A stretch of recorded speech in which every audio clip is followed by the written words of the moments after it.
বিভিন্ন স্বাদের গল্প শুনতে এক্ষুনি সাবস্ক্রাইব করুন আমাদের এই YouTube channel freaky Friday stories. নমস্কার বন্ধু, আমি আর্য আছি আপনার সাথে এবং আপনি শুনছেন ফ্রিকি ফ্রাইডে স্টোরিজ। আজ শুক্রবার এবং অ্যাজ প্রমিসড শুক্রবারে আরও একটি গল্প নিয়ে আমরা আবার আপনার সামনে হাজির। আজ আপনি শুনবেন সুলেখক সুরজিৎ ঘোষের কাহিনী দৌলতপুরের জঙ্গলে। আমাদের আজকের গল্পে গল্প পাঠে রয়েছে সায়ন্তন। শুনতে থাকুন আমাদের আজকের গল্প সুরজিৎ ঘোষের কাহিনী দৌলতপুরের জঙ্গলে।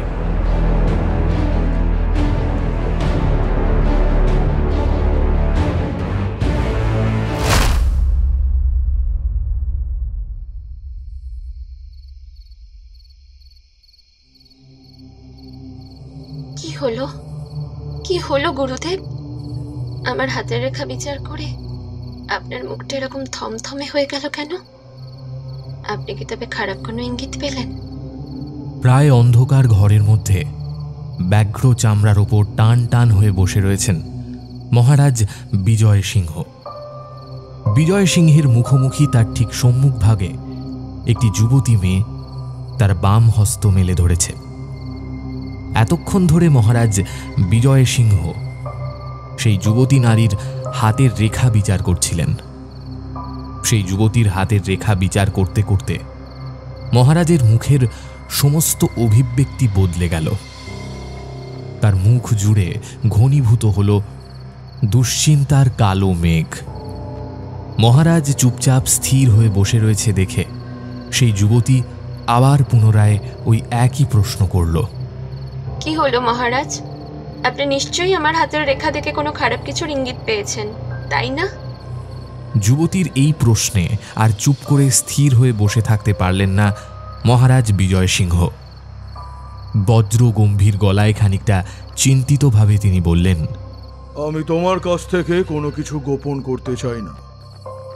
তার জন্য যা উপলব্ধি করতে পেরেছি তা সঠিকভাবে খোলসা করে তোমায় বলছি। আমি তোমার হস্তরেখা বিচার করে পরিষ্কার বুঝতে পেরেছি যে খুব শীঘ্রই তোমার সামনে একটা বড় সংকট দেখা দেবে। ছোটখাটো কোনো বিপদ নয়। যে বিপদে তুমি পড়তে চলেছ তাতে তোমার প্রাণ সংশয় ঘটতে পারে। এ আপনি কি কথা বলছেন গুরুদেব? এবার তাহলে কি হবে? আমি জানি আপনার ভবিষ্যৎবাণী কখনো মিথ্যে হয় না। এর আগেও বহুবার আমি তার প্রমাণ পেয়েছি হাতে নাতে। আপনি দয়া করে কিছু একটা করুন। সেই উপায়ের কথাই তো চিন্তা করছি এতক্ষণ ধরে।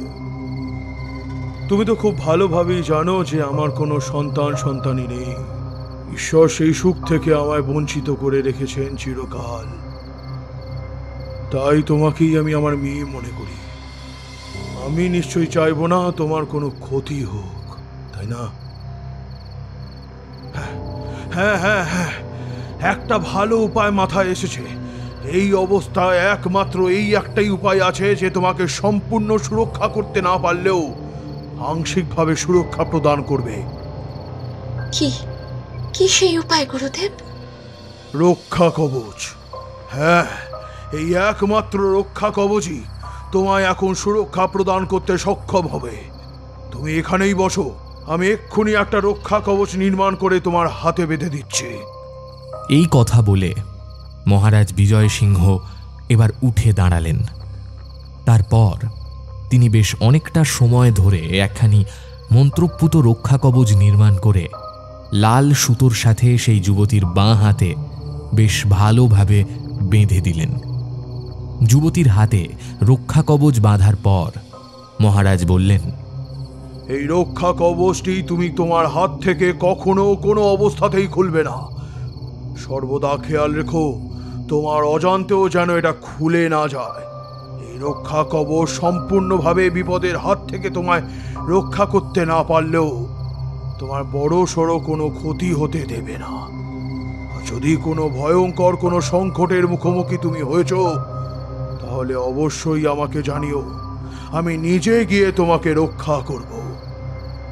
মহারাজের চরণ যুগলে যুবতী মাথা ঠেকিয়ে দুই হাত জড়ো করে বলল, আপনাকে ধন্যবাদ দিয়ে আমি একেবারেই ছোট করতে চাই না গুরুদেব, সে ধৃষ্টতা আমার নেই। আমি এখন আসি তাহলে। হ্যাঁ, এসো, আর যেই কথাগুলো বললাম সেই কথাগুলো মাথায় রেখো। যখন তুমি কোনো গুরুতর সংকটের মুখোমুখি হবে তখনই আমায় জানিও, আমি তোমার কাছে গিয়ে উপস্থিত হব।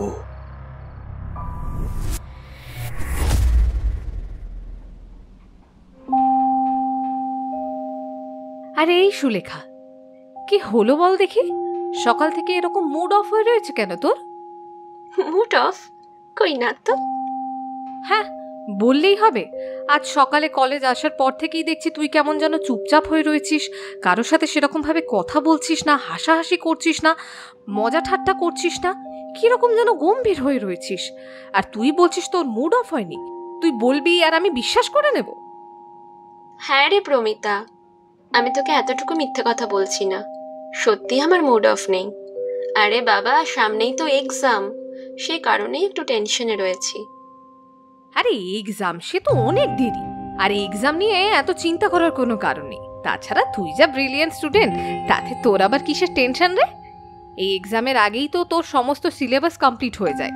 তুই এত চিন্তা করিস না, কুল ডাউন, সব ঠিক হয়ে যাবে। দেখবি তুই এবারেও খুব ভালো রেজাল্ট করবি। ক্যান্টিনে বসে গল্প করছিল দুই অত্যন্ত ঘনিষ্ঠ বান্ধবী, প্রমিতা এবং সুলেখা।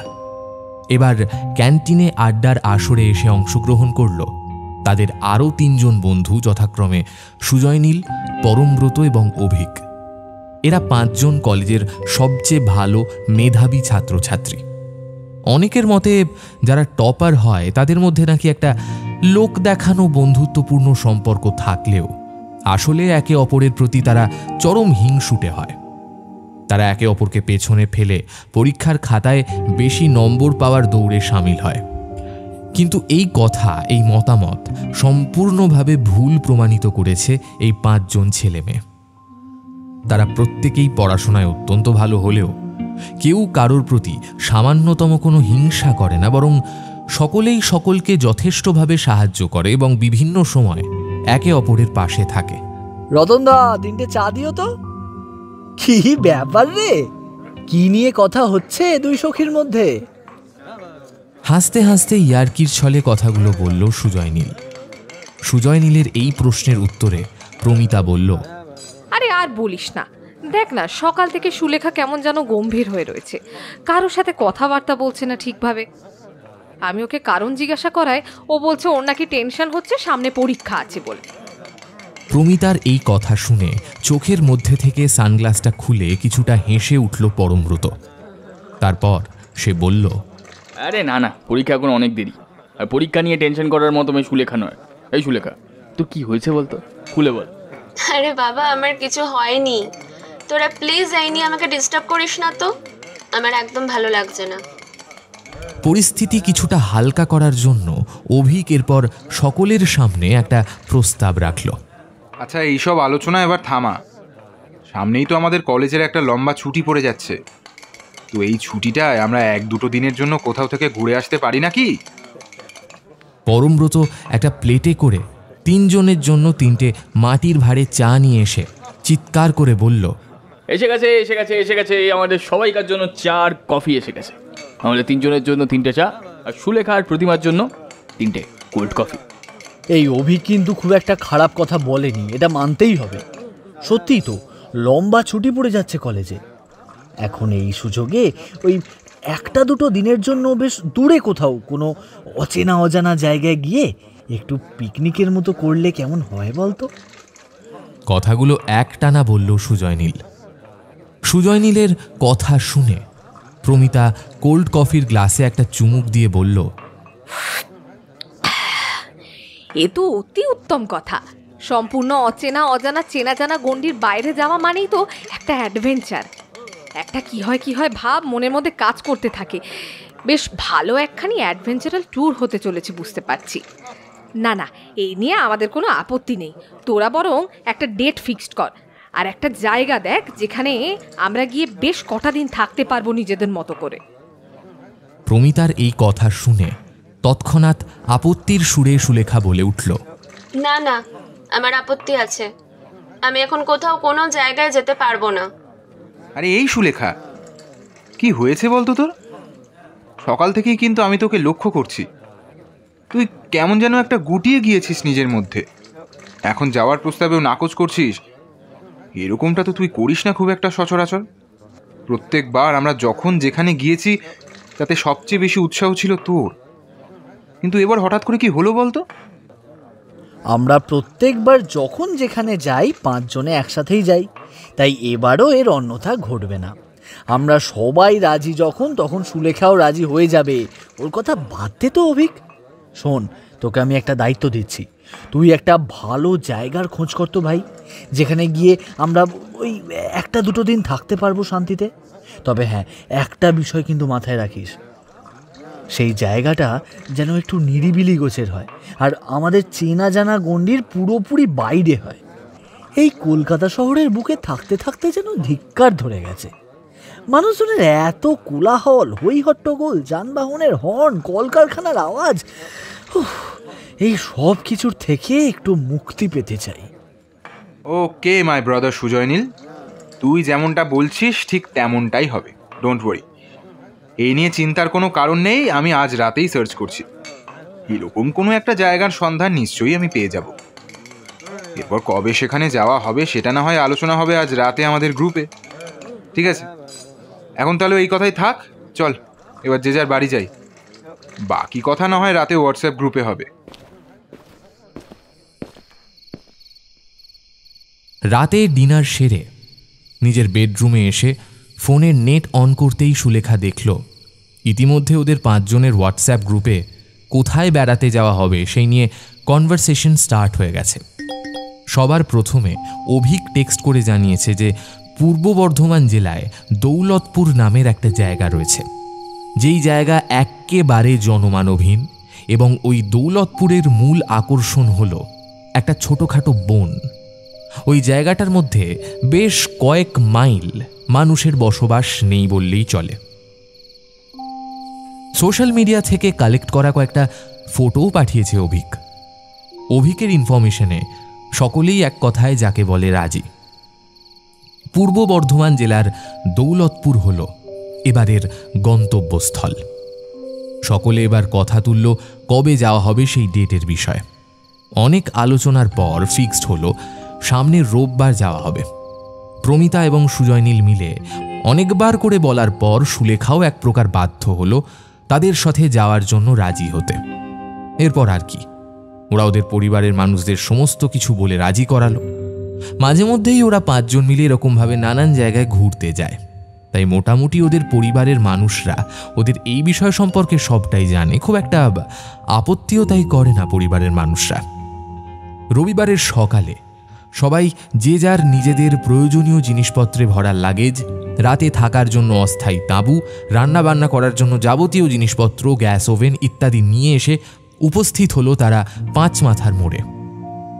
সেখানেই তাদের একসাথে মিট হওয়ার কথা, এবং প্রতিবারের মতো এবারেও পরমব্রত তার বাবার বিশাল বড় 4 চাকা গাড়িটা সেখানেই নিয়ে আসবে, এমনটাই সে আগের দিন জানিয়েছে।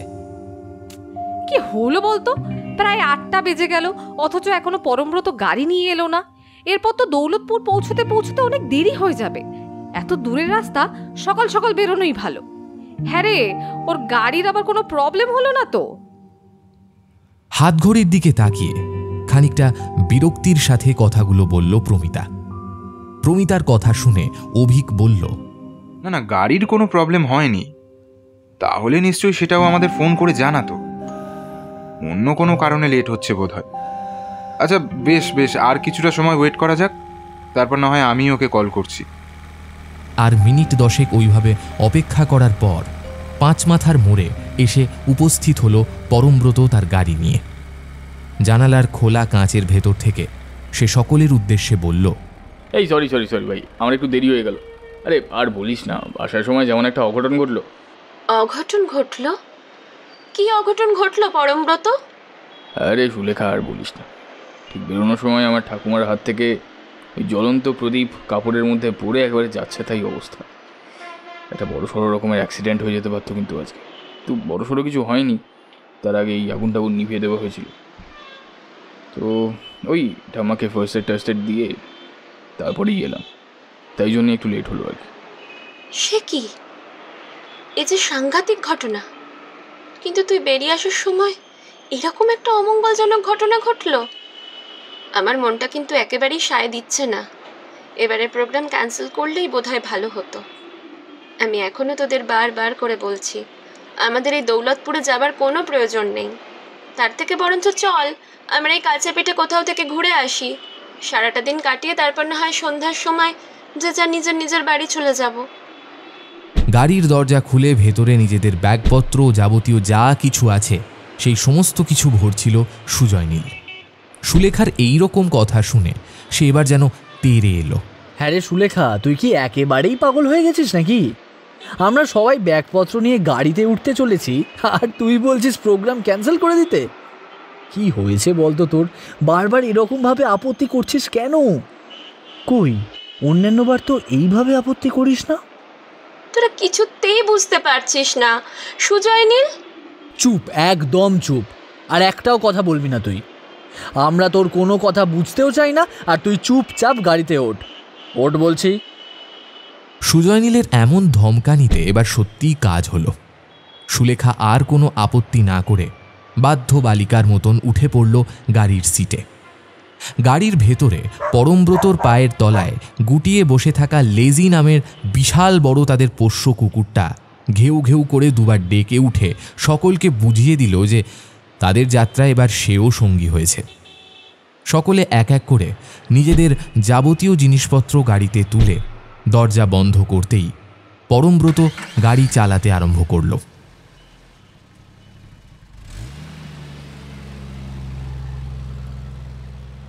খোলা জানালার মধ্যে দিয়ে বাইরের ঠান্ডা ফুরফুরে বাতাস এসে প্রবেশ করতে লাগলো গাড়ির অভ্যন্তরে, আর তার সাথে অল্প আওয়াজে বাজতে লাগলো একের পর এক বিভিন্ন হিন্দি গান। প্রমিতা চোখের মধ্যে সানগ্লাস লাগিয়ে দুই ঠোঁটে একটু গাঢ় লিপস্টিকের প্রলেপ দিয়ে বলল, উফ, আমার যে কি ভীষণ এক্সাইটেড লাগছে তা তোদের আমি বলে বোঝাতে পারবো না। কতদিন পর আবার এইভাবে আমরা 5 জন বন্ধু বান্ধবী মিলে অ্যাডভেঞ্চারাল ট্যুরে বেরোলাম বলতো। প্রমিতার কথা শুনে মুখে মিষ্টি হাসির রেখা ফুটিয়ে অভিক বলল, একেবারে ঠিক কথা বলেছিস রে প্রমিতা। তোদের যখনই যার খিদে পাবে আমায় বলিস। আমার বাড়ি থেকে অনেক ভালো ভালো খাবার করে পাঠিয়ে দিয়েছে টিফিনের মধ্যে। অভিকের বলা কথা শুনে পরমব্রতর যেন জিভে জল চলে এলো।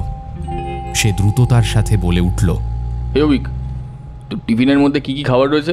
হ্যাঁ, বড় বড় লুচি, ঝাল ঝাল কষা আলুর দম আর কয়েক রকমের মিষ্টি। তবে তুই ভালো করে সাবধানে গাড়ি চালা, তোকে খাবারের বিষয়ে এত মনোনিবেশ করতে হবে না। কথাটা বলে হো হো করে হেসে উঠল গাড়ির ভেতরে থাকা প্রত্যেকে। ওদের হাসির সাথে তাল দিয়ে লেজিও কেমন যেন ঘেউ ঘেউ করে ডেকে উঠল। পরমব্রত গাড়ি চালাতে চালাতে বলল, এই যে একদম ভালো হচ্ছে না কিন্তু, আগে থেকে বলে দিলাম। আমাকে নিয়ে হাসাহাসি করছিস তো? হ্যাঁ, তোরা জানিস আমি একটু পেটুক মানুষ। আরে 2 পিস লুচি না হয় একটু বেশিই দিবি আমাকে। আর তাছাড়া তোদের এত বড় রুট ড্রাইভ করে কে আনলো? হ্যাঁ, তোদের যে ঠিকঠাক মতো গন্তব্যে পৌঁছে দিলাম তার জন্য একটু স্পেশাল ট্রিটমেন্ট পাবো না আমি? হ্যাঁ, এবার নিজেকে কিছুটা সহজ করার চেষ্টা করল সুলেখা। তার মনের মধ্যে যে সমস্ত চিন্তাভাবনার জন্ম হয়েছিল তাদেরকে কিছুটা তফাতে রেখে সেও গালভরা হাসি নিয়ে বলল, পরমব্রত কিন্তু একেবারে রাইট কথা বলেছে। সত্যি তোরা ওকে নিয়ে এত মজা করছিস কেন বলতো? আমি তোকে বলছি, শোন পরমব্রত, তোর যদি লুচি কিংবা কষা আলুর দম খেয়েও মন না ভরে তাহলে সোজা আমার কাছে চলে আসবি, কারণ আমার মা আমার টিফিন বক্স ভরে দিয়েছে বাসন্তী পোলাও আর চিকেন কষায়। সে কি রে, এই যে দারুণ খবর! হ্যাঁ, কাকিমার হাতে ঝরঝরে বাসন্তী পোলাও আর চিকেন কষাতে জুড়ি মেলা ভার। সবাই তোর কাছেই হাত পাততে হয় তাহলে। হ্যাঁ, পরমব্রতর কথা শেষ হতেই প্রমিতা সুলেখার গাল দুটো বাচ্চাদের মতো একবার টিপে বলল, এই তো শেষমেশ আমার ডার্লিং এর মুখে কথা ফুটেছে। ও দাদা, বলছি এই দৌলতপুর আর কত দূরে? সারাটা দিন গাড়ির মধ্যে থেকে দুপুরের সময় হাই রোডের ধারে একটা ধাবায় গাড়ি থামিয়ে সকলে মিলে স্নান খাওয়া সেরে আবার গাড়িতে উঠেছিল ওরা। এখন প্রায় দিনের আলো ফুরিয়ে আসতে বসেছে। সময়টাকে পুরোপুরি সন্ধে না বললেও আসন্ন সন্ধ্যা বলা যেতেই পারে। গুগল ম্যাপের লোকেশন অনুযায়ী গাড়ি চালাচ্ছিল পরমব্রত। তাও নিজের একটু কনফিউশন ক্লিয়ার করার জন্য গাড়ি থামিয়ে রাস্তার ধারের একজন স্থানীয় মানুষকে জিজ্ঞাসা করল সে কথাটা। কিন্তু পরমব্রতর কথা শুনে স্থানীয় মানুষটা কেমন যেন ফ্যাল ফ্যাল করে তাকিয়ে রইল তার মুখের দিকে। ভাবখানা এমন যেন তাকে কোনো জটিল প্রশ্ন করা হয়েছে। ধৈর্য হারিয়ে পরমব্রত আবার দ্বিতীয়বারের জন্য জিজ্ঞাসা করল, আরে ও দাদা, কি হলো? আপনি কি কথা শুনতে পান না নাকি? বলছি দৌলতপুর আর কত দূরে, আপনি কি বলতে পারবেন? সেই স্থানীয় গ্রাম্য মানুষটি এবার কিছুটা কেশে কেমন যেন কৌতূহল মেশানো ভারী গলায় জিজ্ঞাসা করল, আপনাদের দেখে তো শিক্ষিত ভদ্র ছেলে মেয়ে মনে হচ্ছে। তা শহর ছেড়ে এই দৌলতপুরে এলেন কেন? হ্যাঁ, তো আবার সন্ধ্যার সময়। কেন, সন্ধ্যার পর কি দৌলতপুরে যাওয়া বারণ? যদি বলি যাওয়া বারণ, সন্ধ্যার সময় ওই দিকে যায় না কেউ। আপনারা কি তবে আমার সেই কথা বিশ্বাস করবেন? হ্যাঁ, একেবারেই না। আপনি আমাদের যা খুশি বলবেন আর আমাদের মেনে নিতে হবে। হ্যাঁ, এই যে আপনি বললেন যে সন্ধ্যার পর নাকি দৌলতপুরে যাওয়া বারণ, এটা কোথায় লেখা আছে মশাই? হ্যাঁ, কোথায়? সব কথা কি আর ওইভাবে কাগজে কলমে লেখা থাকে বাবু? কিছু কিছু কথা, কিছু কিছু সতর্ক বার্তা সেখানকার স্থানীয় মানুষদের মধ্যেই সীমাবদ্ধ থাকে, যা তাদের মুখে মুখে ঘোরাফেরা করে। মাথার মাঝখানটা কেমন যেন গরম হয়ে উঠল পরমব্রতর। এই আচ্ছা লোকের পাল্লায় পড়া গেল ভেবে এবার সে খানিকটা মেজাজের সাথে বলল, দাদা দাদা দাদা, আপনাকে যেই প্রশ্নটা করা হয়েছে আপনি শুধু সেটারই উত্তর দিন, তাহলেই খুব ভালো হবে।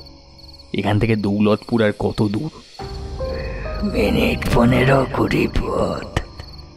আপনারা তো গাড়িতে এসেছেন, এতটা সময়ও লাগবে না হয়তো।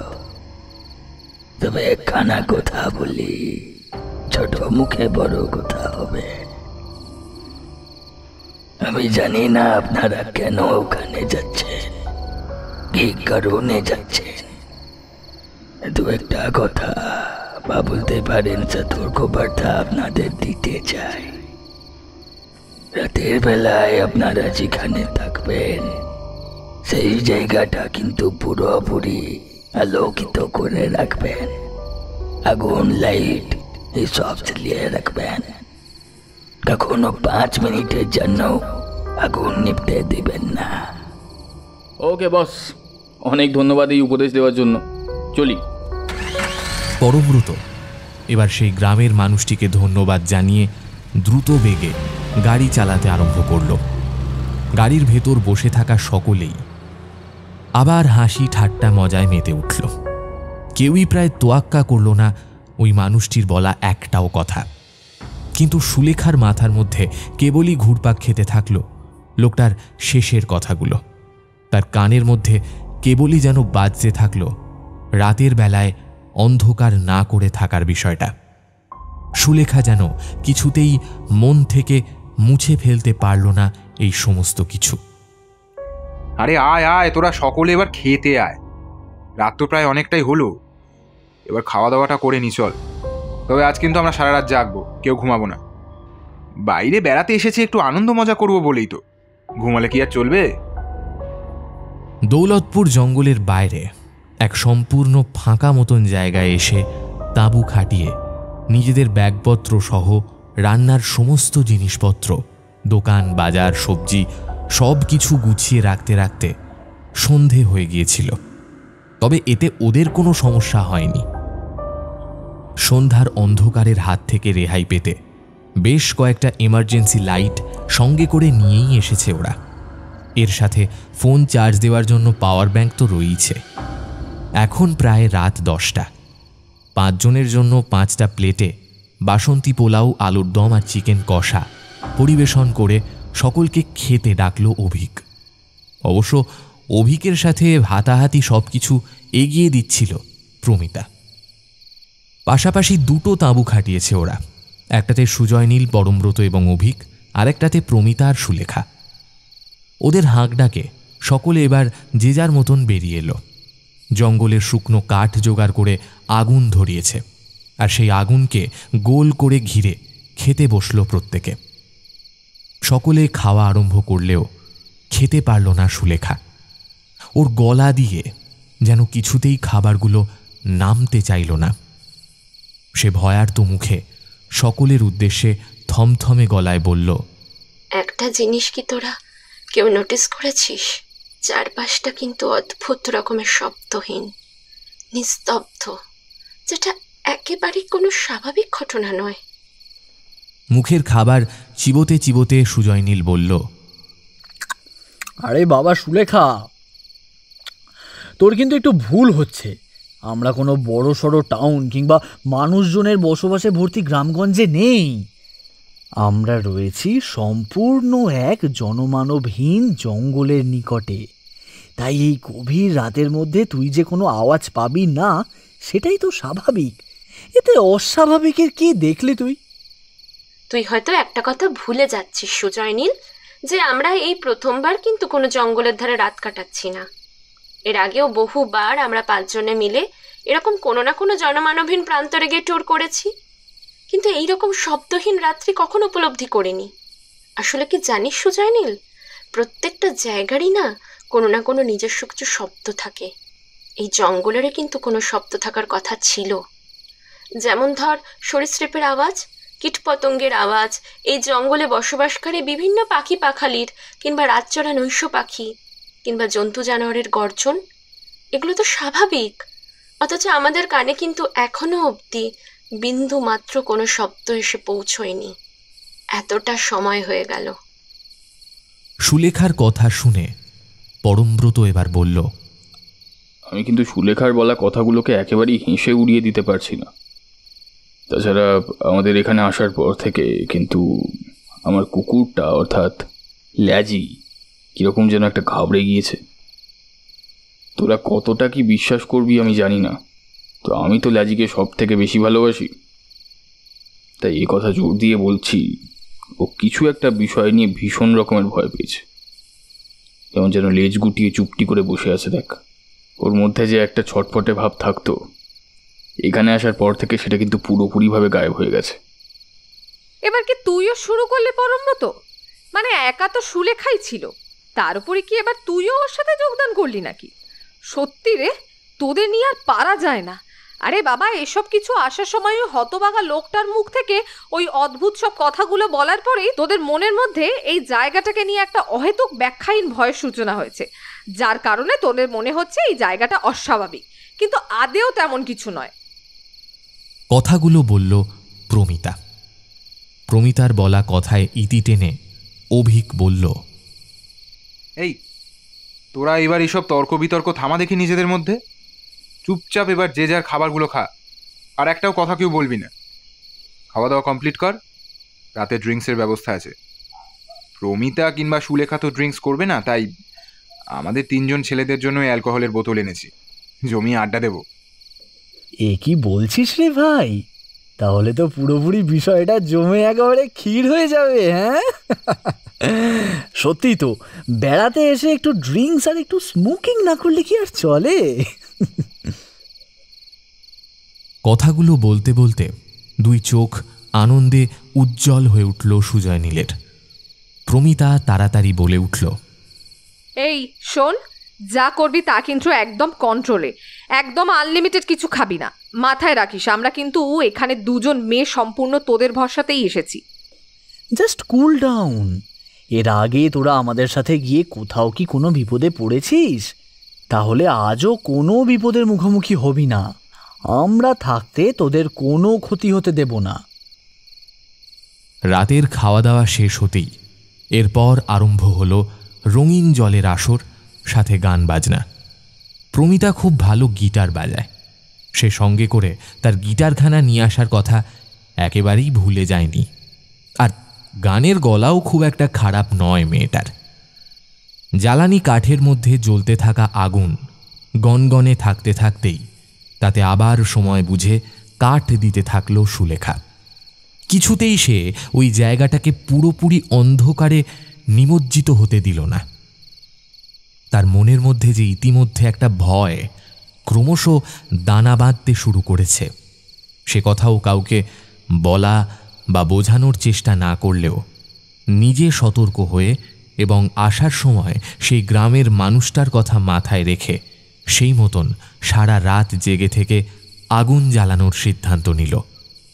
ভাই তোরা বস, আমি একটু সাইড থেকে ঘুরে আসি। জড়ানো গলায় কথাগুলো বলতে বলতে টলমলো পায়ে উঠে দাঁড়ালো পরমব্রত। সকলে তার দিকে জিজ্ঞাসু দৃষ্টিতে তাকাতেই বাঁ হাতের কোড়ে আঙুলটা উঁচিয়ে ধরে সে ইঙ্গিতে বোঝানোর চেষ্টা করল বাইরে যাওয়ার একবার ভীষণ প্রয়োজন বোধ করছে সে। আর এক মুহূর্ত সেখানে দাঁড়িয়ে না থেকে পরমব্রত হন্তদন্ত হয়ে এগিয়ে গেল অন্ধকারে ডুবে থাকা জঙ্গলটার দিকে। গুনগুনিয়ে গান গাইতে গাইতে কাজ সেরে ফিরে আসার পথ ধরতেই যাবে, হঠাৎ করে পরমব্রত দেখল তার ঠিক পেছনে এসে দাঁড়িয়েছে প্রমিতা। প্রমিতাকে দেখে পরমব্রত কেমন যেন চমকে গেল। সে খানিকটা ধমকের সুরে বলল, আরে এই প্রমিতা, কি ব্যাপার বলতো তোর? এইভাবে কেউ ভূতের মতো এসে পেছনে দাঁড়ায়? আমি শালা করে চমকে গেছিলাম। পরমব্রতর কথা শুনে প্রমিতা মুখে কিছুই বলল না। কেমন যেন একটা মলিন হাসি হাসল মেয়েটা। চাঁদের মোহময়ী জোছনা এসে পড়েছে প্রমিতার সর্বাঙ্গে, আর তাতেই তাকে মানবী নয়, সাক্ষাৎ স্বর্গের অতুলনীয় এক অপ্সরা মনে হচ্ছে। স্বর্গই তো, নাকি নরকলোকের লাস্যময়ী কাম পিশাচিনী? প্রমিতার মুখে এক অদ্ভুত হাসি ফুটে উঠেছে। তার চোখের দৃষ্টি ভীষণ উজ্জ্বল। দুই চোখের মধ্যে থেকে যেন ঠিকরে বেরিয়ে আসছে সাদাটে উজ্জ্বল আলোর ছটা। খিলখিল করে কিছুটা হেসে প্রমিতা এবার বলল, চল পরমব্রত, আমরা বরং দুজনে মিলে একটু এই জঙ্গলের ভেতর থেকে ঘুরে আসি। রাতের অন্ধকারে জঙ্গলের ভেতরে প্রবেশ করার মধ্যে একটা আলাদাই মজা আছে। প্রমিতার বলা কথাগুলো ভারী অদ্ভুত ঠেকল পরমব্রতর। তার মনে হলো এই রকম কণ্ঠস্বর আদৌ প্রমিতার নয়। এরকম কর্কশ আওয়াজ আসলে কোনো মেয়ের হতেই পারে না। বহু দূর থেকে যেন ভেসে এলো প্রতিটা শব্দ। প্রমিতার বলা কথার ধরন নকল করার চেষ্টা করলেও এ যেন আসল প্রমিতার গলার আওয়াজ নয়। নিজের মনের এমন ভাবনাতে পর মুহূর্তে পরমব্রত নিজেই হেসে উঠল। কি সব উল্টোপাল্টা ভাবছে সে! আসলে সবই হলো অ্যালকোহলের নেশা। সে প্রমিতার দিকে তাকিয়ে বলল, এই রাতের বেলা ঘন অন্ধকারে জঙ্গলের মধ্যে প্রবেশ করে কি করবি? আমরা তো এখানে আছি নাকি? কাল দিনের বেলায় সূর্যের আলোর মধ্যেই প্রবেশ করবো না? হ্যাঁ, সেরকমভাবে কাউকেই তো কিছু বলে আসিনি। না ফিরলে কিন্তু বিশাল টেনশন করবে। পরমব্রতর কথা শুনে প্রমিতার আবার সেই ঘর ঘরে কর্কশ গলার আওয়াজ ভেসে এলো, কেউ চিন্তা করবে না, আমি আসার সময় সকলকে বলে এসেছি যে আমরা দুজন মিলে একটু জঙ্গলটা ঘুরে তারপর ফিরে আসবো। পরমব্রত, তুই না আমার বেস্ট ফ্রেন্ড, তুই আমার একটা রিকোয়েস্ট রাখতে পারছিস না? চল না, চল না একবার ওই জঙ্গলের ভেতরে চল। আমি কোনোদিন রাতের বেলায় জঙ্গলে ঢুকিনি, আজ মনে বড় স্বাদ জেগেছে একবার ঘুরে দেখার জন্য। একা মেয়ে মানুষ যাব, তাই জন্যই তো তোকে বলছি। বল, নাকি কোনো কারণে জঙ্গলের ভেতরে এই গভীর রাতে ঢুকতে তুইও ভয় পাচ্ছিস?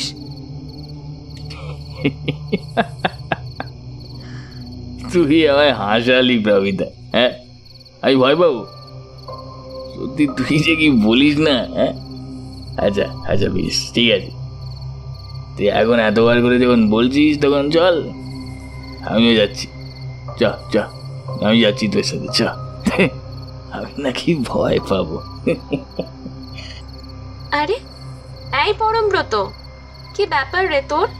হঠাৎ এত রাতে তুই এই জঙ্গলের ভিতরে ঢুকে যাচ্ছিলিস কেন? পরমব্রত প্রমিতার সাথে জঙ্গলের ভেতরে প্রবেশ করতেই যাবে, ঠিক এমন সময় একখানা জ্বলন্ত কাঠ হাতে নিয়ে সুলেখা কোথা থেকে দৌড়ে এসে পরমব্রতর হাতটা শক্ত করে ধরে কথাগুলো বলল। পরমব্রত উত্তর দেওয়ার আগেই সুলেখা আবার বলল, তোর আসতে এত দেরি হচ্ছে দেখে আমি আর স্থির হয়ে চুপটি করে বসে থাকতে পারলাম না, তাই তুই কাঠের মধ্যে জ্বলতে থাকা আগুনটার সাথে নিয়ে এগিয়ে এলাম এদিকে। কিন্তু তোর কি ব্যাপার বলতো? এই এত রাতে তুই একলাই গভীর জঙ্গলের ভেতরে ঢুকতে যাচ্ছিলিস কি কারণে? বলি, তোর কি মাথাটা একেবারেই খারাপ হয়ে গেছে নাকি? জঙ্গলের ভেতরে ঢুকে যদি কোনো বিপদ আপদ ঘটতো তখন কি হতো বলতো?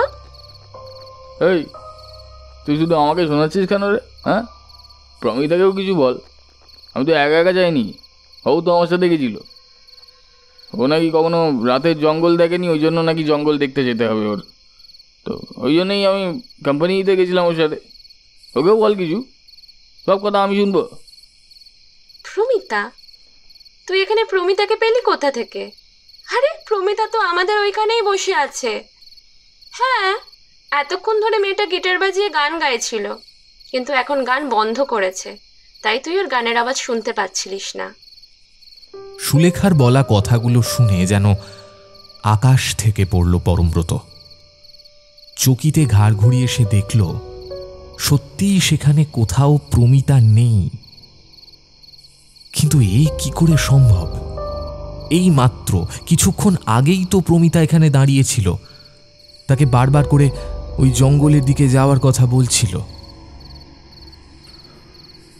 অথচ সুলেখা বলছে প্রমিতা নাকি একবারের জন্য উঠেই আসেনি, সে ওখানেই বসে আছে সমানে। বুকের ভেতরটা কেমন যেন হিম হয়ে গেল পরমব্রতর। সমগ্র শরীর জুড়ে বয়ে গেল একটা শিহরণের ঠান্ডা হিমেল স্রোত। গায়ের প্রতিটা লোমকূপ সজারুর কাঁটার মতো একটা একটা করে খাড়া হয়ে গেল মুহূর্তের মধ্যে। পরমব্রতর কেমন যেন তালগোল পাকিয়ে গেল গোটা বিষয়টা। এতক্ষণ ধরে সে তাহলে কাকে দেখল, কার কথা শুনেও জঙ্গলের পথে পা বাড়াতে যাচ্ছিল? সে যদি প্রমিতা না হয়, তবে প্রমিতার মতো হুবহু দেখতে ও আসলে কে ছিল? নাকি সবই ওর মনের ভুল? মদের নেশায় সমস্ত কিছু ভুল দেখেছে, ভুল শুনেছে, কিন্তু আজ তো এতটাও নেশা করেনি পরমব্রত যে এত ভুল দেখবে। মনের মধ্যে চলতে থাকা সমস্ত প্রশ্নের উত্তর কিছুতেই খুঁজে পাচ্ছিল না সে। এমন সময় ওর হাতটা শক্ত করে ধরল সুলেখা, বলল, এই কি হলো পরমব্রত? তুই এরকম চুপ হয়ে গেলি কেন? তুই প্রমিতার কথা মতো প্রমিতার সাথে জঙ্গলের দিকে যেতে উদ্যত হয়েছিলিস, কিন্তু আসলে তো প্রমিতা আমাদের ছেড়ে কখনো এক মুহূর্তের জন্য উঠে আসেনি। তাহলে প্রমিতার মতন কাকে দেখলি তুই? কি রে, তুই আমার প্রশ্নের উত্তর দিচ্ছিস না কেন? সুলেখার বলা প্রতিটা প্রশ্ন যেন তীক্ষ্ণ ধারালো তীরের ফলার মতো ছুটে এলো পরমব্রতর দিকে। ছেলেটা নিজের মাথার চুল দুই হাতে খামচে ধরে বেশ খানিকটা উচ্চ কণ্ঠে মেজাজ হারিয়ে অসহায়ের মতো করুণ সুরে বলল, না না না না না, আমি আমি আমি জানি না, আমি আমি কিচ্ছু জানি না, সত্যিই আমি জানি না। এই এই সমস্ত প্রশ্নগুলো আমার মাথাতেও ঘুরপাক খাচ্ছে। আচ্ছা আচ্ছা, এই কথা সত্যি যে আমি আমি আমি এখন বর্তমানে নেশা করে রয়েছি, কিন্তু এতটাও নেশা করিনি যে আমি কিচ্ছু বুঝতে পারবো না। না না না না না না না না না, কিছু কিছু একটা ভয়ঙ্কর গন্ডগোল রয়েছে এই জায়গায়। এই জায়গায় কিছু একটা ভয়ঙ্কর গন্ডগোল রয়েছে। Something is wrong, very very wrong. আমি তো আগাগোড়া প্রথম থেকেই বলেছিলাম যে আমার মন ভীষণ রকমের কুডাক ডাকছিল। আমি তোদের পই পই করে বারণ করেছিলাম এখানে ট্যুরটা না করার জন্য, কিন্তু তোরা তো আমার কোনো কথা শুনলেই না। আনন্দে একেবারে ডগমগ হয়ে চলে এলি এখানে।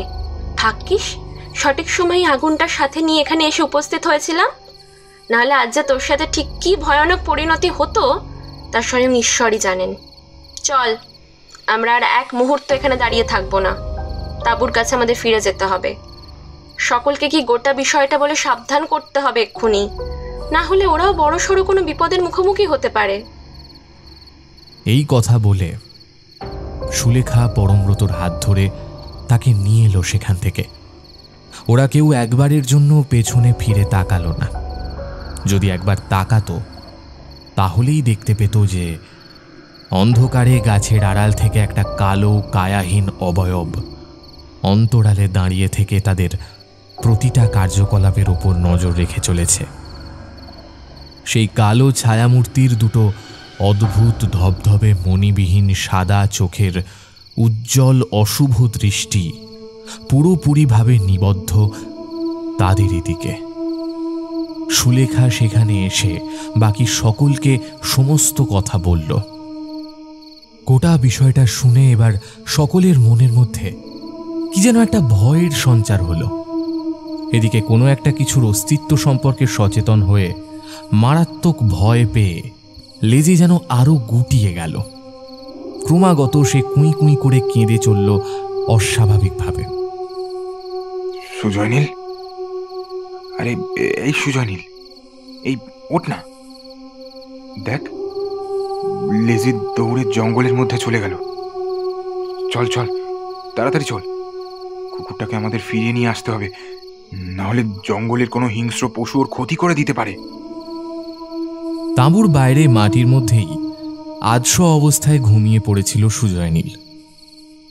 অভিকের বলা কথাগুলো শুনে তার ঘুমের ঘোর কাটল। ধীরে ধীরে উঠে বসতেই সে দেখল সকলে তাঁবুর ভেতর প্রবেশ করেছে, কেবলমাত্র বাইরে রয়েছে সে, পরমব্রত আর অভিক। বর্তমানে পরমব্রত নেশার ঘোরে গভীর ঘুমে আচ্ছন্ন।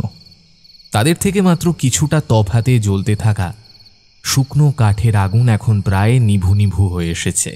সেই আগুনের স্বল্প সোনালি আলো সামান্য কিছুটা পরিধি জুড়ে ছড়িয়ে রয়েছে। সুজয় নীল উঠে বসে হাত ঘড়িটার দিকে তাকিয়ে দেখল রাত এখন প্রায় 3:30 কাছাকাছি। মাথাটা কেমন যেন ভার হয়ে রয়েছে। এরপর ওর চোখ গেল তাদের থেকে বেশ অনেকটা তফাতে অন্ধকারের মধ্যে গায়ে গা মিশিয়ে দাঁড়িয়ে থাকা অভিকের দিকে। অন্ধকারের মধ্যে দাঁড়িয়ে থেকে অভিক হাতের ইশারা করে সুজয় নীলকে তার কাছে যেতে বলছে। অভিকের দুই চোখের দৃষ্টি মারাত্মক রকমের উজ্জ্বল।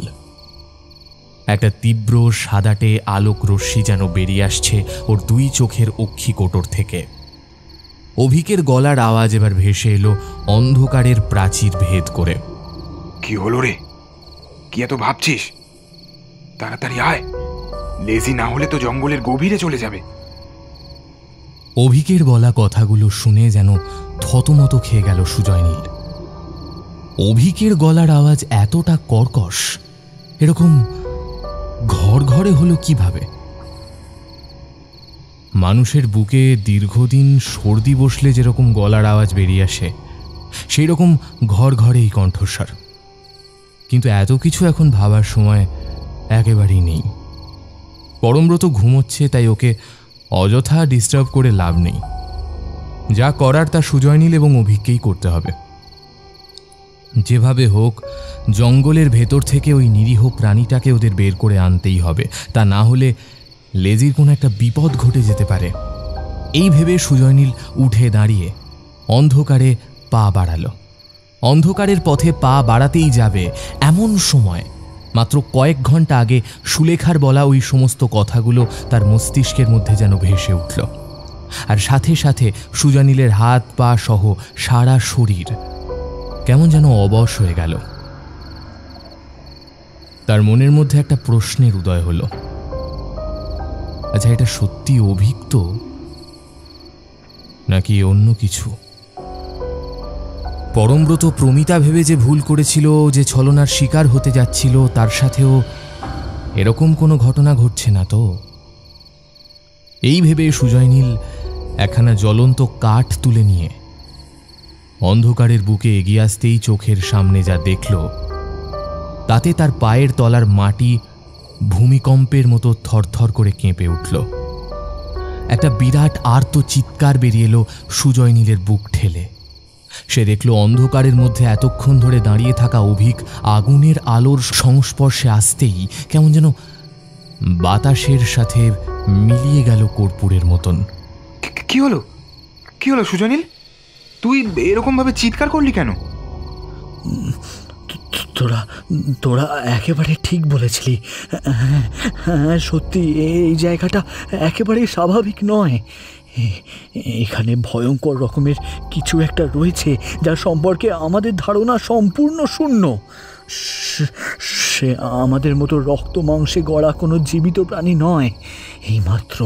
এইমাত্র কিছুক্ষণ আগে পুরোপুরি অভিকের মতো দেখতে একটা ছেলে এসে দাঁড়িয়েছিল অন্ধকারের ওই জায়গাটায়। সে বারবার আমাকে বলছিল লেজি নাকি জঙ্গলের ভেতরে প্রবেশ করেছে। আমি তার সঙ্গে গিয়ে লেজিকে যেন খুঁজে বের করে আনি, কিন্তু এখন তো দেখছি অভিক তার তাঁবুর ভেতরেই ছিল। হায় ভগবান, এসব কি ঘটছে আমাদের সঙ্গে? আমরা তো এর আগে বহু অচেনা অজানা জায়গায় গিয়ে বেশ কয়েক রাত একসঙ্গে থেকেছি, কিন্তু এইরকম অভিজ্ঞতা তো এর পূর্বে কখনো হয়নি। তাঁবুর বাইরে ততক্ষণে বেরিয়ে এসেছে অভিক, প্রমিতা, সুলেখা সকলেই।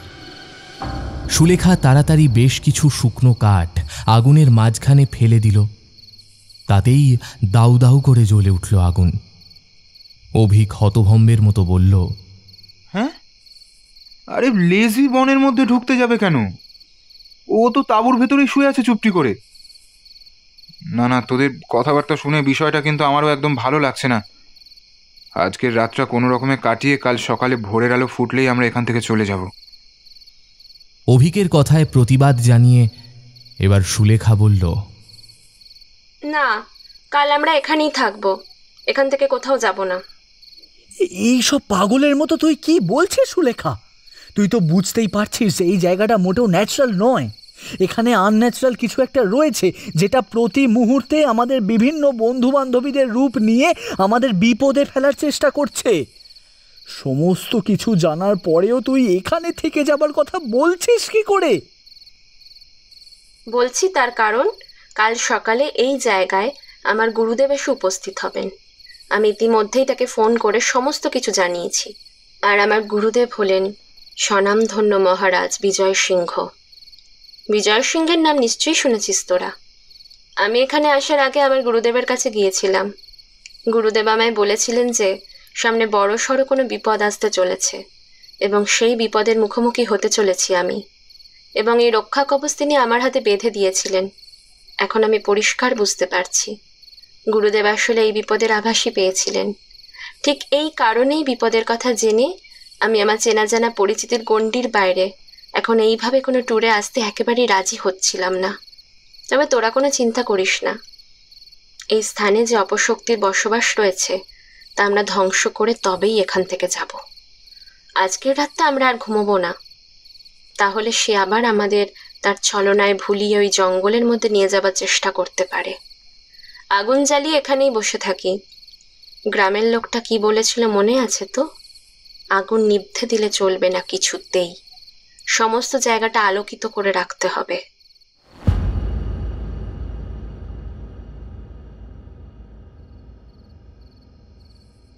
এই নিন ঠাকুর, আপনার চা। তা কোথা থেকে আসা হচ্ছে? এখানে তো এর আগে আপনারে দেখেছি বলে মনে হয় না। চায়ের দোকানদার ভারী কৌতূহলের সাথে জিজ্ঞাসা করল প্রশ্নগুলো। দোকানের বেঞ্চে বসে রয়েছেন একজন সৌম্যকান্তি মানুষ। মাথার কাঁচা পাকা সুবিন্যস্ত চুল ঘাড় বেয়ে নেমে এসেছে বক্ষদেশে।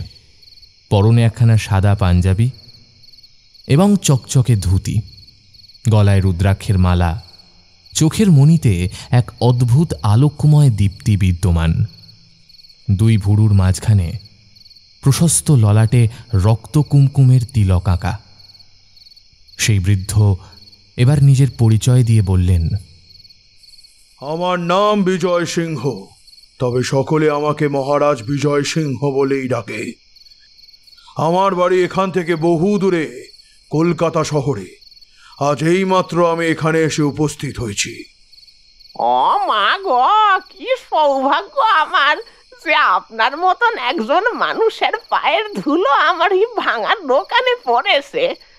আমি প্রথম দর্শনেই আপনাকে দেখে বুঝতে পেরেছিলাম যে আপনি কোনো গণ্যমান্য ব্যক্তি। তার ঠাউর সেই দূরের শহর থেকে এখানে ছুটে এসেছেন, কোনো কি প্রয়োজনীয় কাজ রয়েছে? আপনি যাবেন কোথায়? চায়ের ভাঁড়ে সামান্য ফুঁ দিয়ে তাতে চুমুক বসালেন মহারাজ বিজয় সিংহ। তারপর দোকানদারের চোখের দিকে চোখ রেখে নিজের দৃষ্টি খানিকটা সংকুচিত করে বললেন, দৌলতপুরের জঙ্গল, আমি সেখানেই যাব। মহারাজ বিজয় সিংহের উত্তর শুনে হাত থেকে চায়ের কেটলিখানা তৎক্ষণাৎ মাটিতে পড়ে গেল দোকানদারের।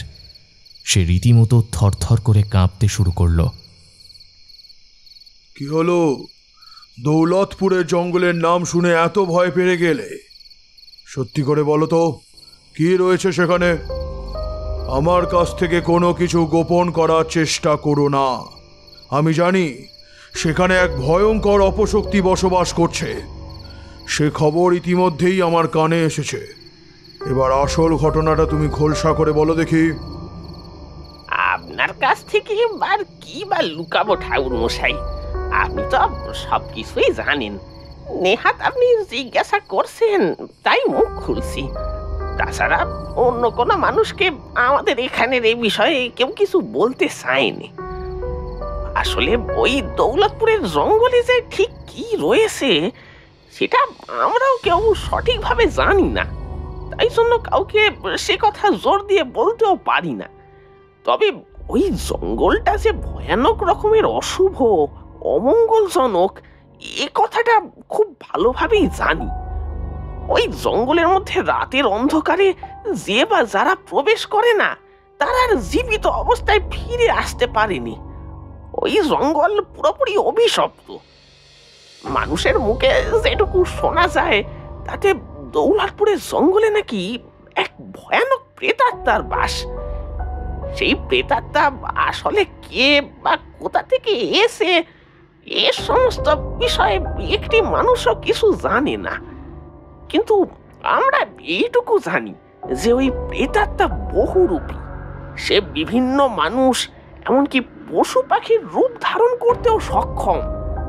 ছলনায় ভুলিয়ে মানুষকে গভীর রাতে ওই জঙ্গলের মধ্যে নিয়ে গিয়ে নির্মমভাবে হত্যা করাই হলো তার কাজ। এই জন্যই তো সেই প্রেতাত্মার ভয় রাতের বেলা যাওয়া তো বহু দূরের কথা, দিনে দুপুরেও কেউ ওখানে পা রাখার সাহস পায়নি। ব্যাস, আমি যা কিছু জানতাম তার সবটাই আপনাকে বললাম। চায়ের দোকানদারের দাম মিটিয়ে দিয়ে মহারাজ বিজয় সিংহ এবার উঠে এলেন গাড়ির ভেতর। তারপর তিনি গাড়ি চালাতে আরম্ভ করলেন। দ্রুত বেগে সেই গাড়ি ছুটে চলল দৌলতপুরের জঙ্গলের দিকে। আসুন আসুন গুরুদেব, আমি আপনার জন্যই অধীর আগ্রহে অপেক্ষা করেছি সেই সকাল থেকে। আমার আশঙ্কায় সত্য বলে প্রমাণিত হয়েছে।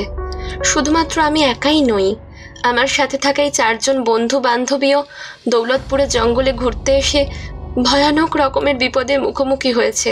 সে সমস্ত কথা তো আপনাকে ইতিমধ্যেই জানিয়েছি ফোনের মাধ্যমে। আসুন সকলের সাথে আপনার পরিচয় করিয়ে দিই।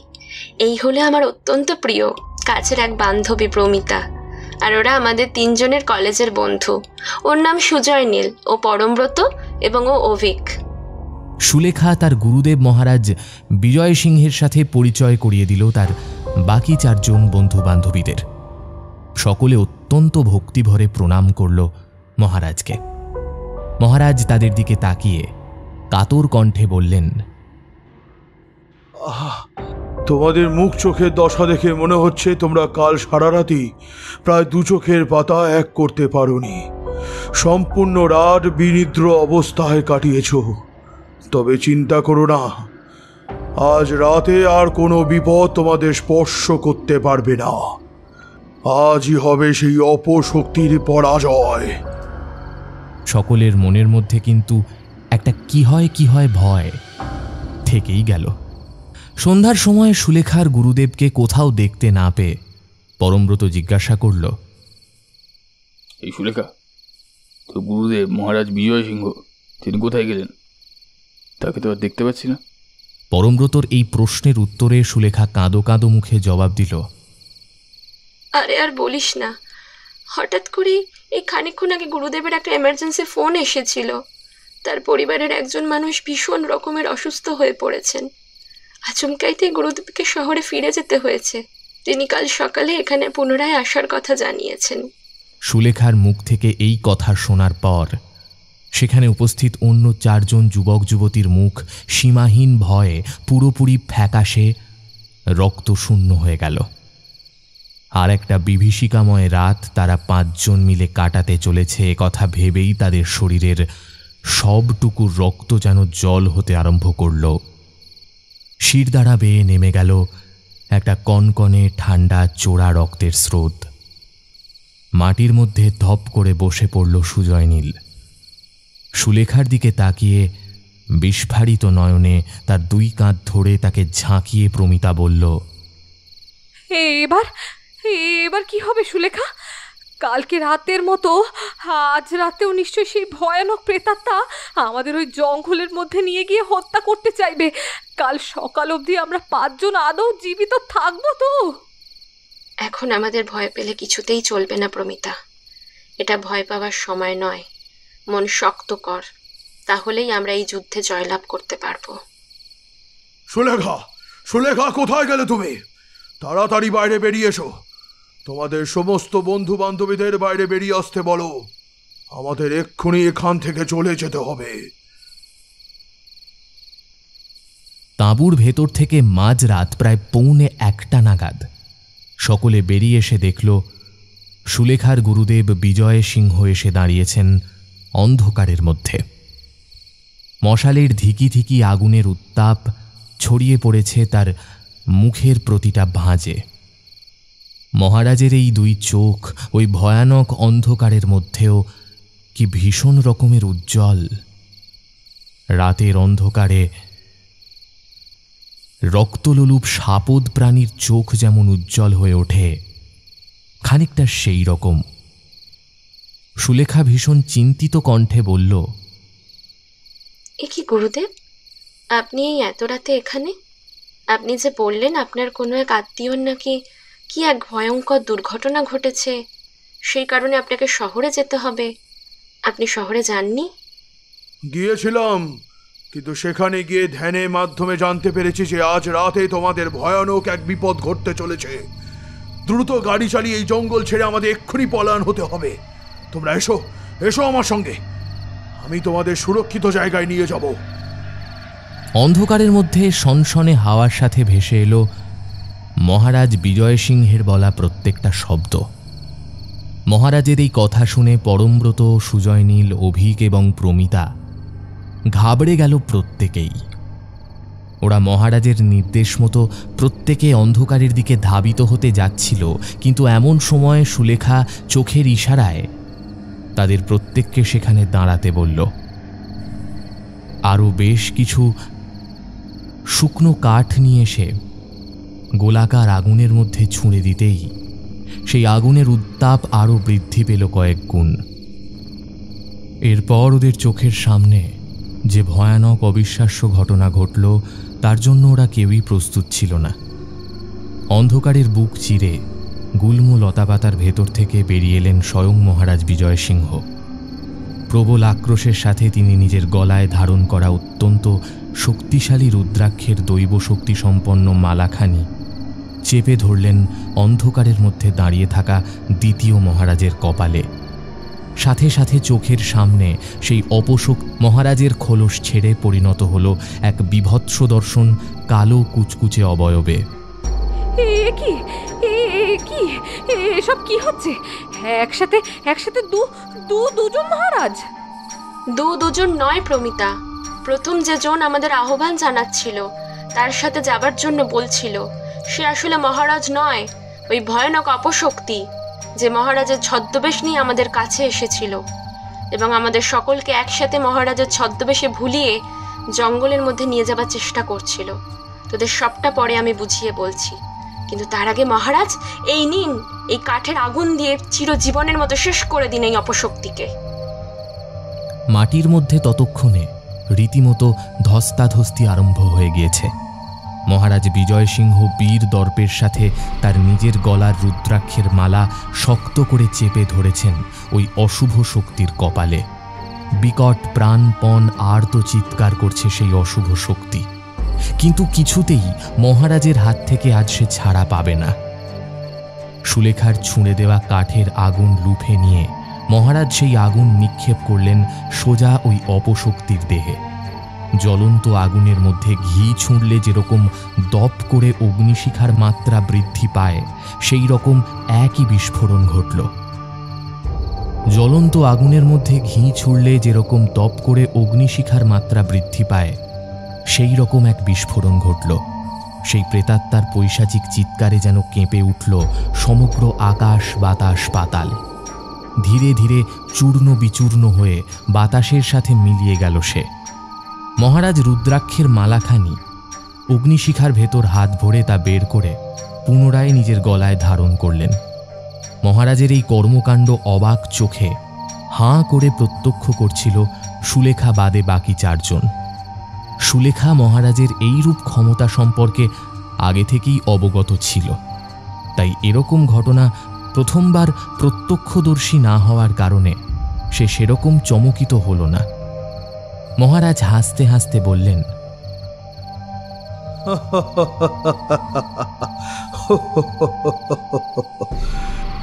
কি ওই রকম হাঁ করে কি দেখছো? এইরকম ঘটনা কোনোদিন দেখোনি না? হ্যাঁ, তো কি ভেবেছিলে তোমরা?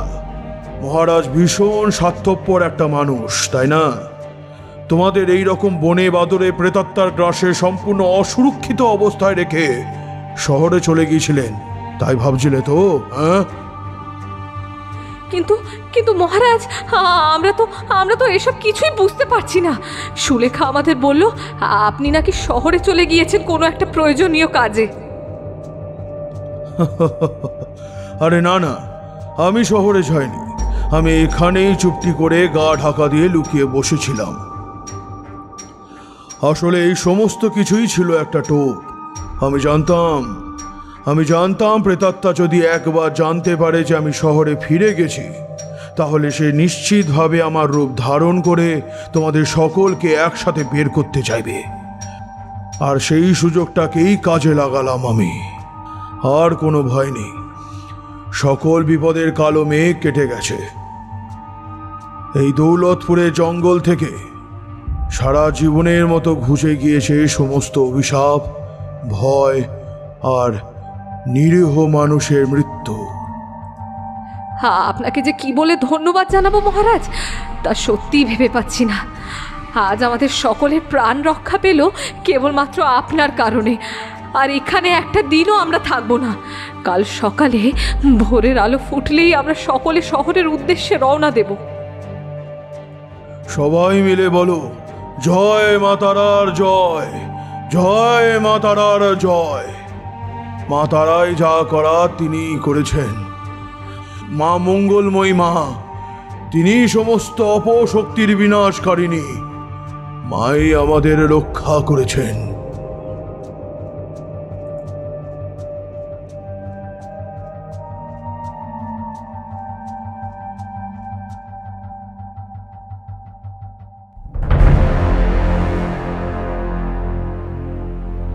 শুনছিলেন দৌলতপুরের জঙ্গলে, লেখক সুরজিৎ ঘোষ। আমাদের আজকের গল্পে গল্প পাঠে ছিল সায়ন্তন এবং অন্যান্য চরিত্রে ঋদ্ধি, রুবিনা, অস্মিতা, সায়ন্তন, শ্রীরূপ এবং আমি Arya. Poster design Shubhadeep Bandyopadhyay, sound design Aryadeb Chattopadhyay অর্থাৎ আমি। তাহলে কেমন লাগলো আমাদের আজকের গল্প নিশ্চয়ই জানাবেন। আমাদের কীভাবে জানাবেন?